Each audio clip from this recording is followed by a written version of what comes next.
അങ്ങനെ CPIയുടെ ചവിട്ടിൽ പുറത്തേക്ക് വമിക്കാവുന്ന രീതിയിലുള്ള വിഷാംശം അല്ല അതിനകത്തുള്ളത്. CPIക്ക് ഒന്നും ചെയ്യാൻ കഴിയത്തില്ല. ഈ ആകാശത്ത് നിൽക്കുന്ന ചന്ദ്രനെ നോക്കി പട്ടി കുരച്ചാലുള്ള സ്ഥിതി എന്ന്, അതുപോലെയുള്ളൂ.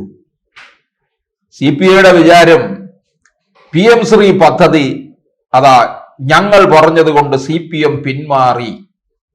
അവര് ഡൽഹിയിൽ ഒരു ഉന്നത നേതാവ് പോയി ഒപ്പിട്ട് കൊടുത്ത, ഉന്നത നേതാവല്ല ഉന്നത ഉദ്യോഗസ്ഥൻ പോയി ഒപ്പിട്ട് കൊടുത്തത് അതവിടെ നിൽക്കുകയാണ്. ഇത് പിള്ളേര് കളിയല്ല, അത് ഒപ്പിട്ടത് ഞങ്ങൾ അങ്ങ് പിൻവലിച്ചിരിക്കുന്നു എന്നുള്ളത് അങ്ങ് പള്ളി പോയി പറഞ്ഞാൽ മതി. ഇതെന്താ ഇവിടുത്തെ കേരളത്തിലെ ജനങ്ങൾ എന്താ ഈ കാര്യങ്ങളൊന്നും അറിയാത്തവരാണ്? അരിയാഹാരം കഴിക്കുന്നവരല്ലേ മിസ്റ്റർ ബിനോയ് വിശ്വം? നിങ്ങൾ എന്താണ് ഈ പറയുന്നത്?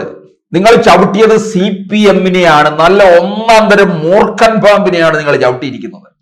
നിങ്ങൾക്ക് അതിന്റെ കടുത്ത ശിക്ഷ കിട്ടാൻ പോവുകയാണ്.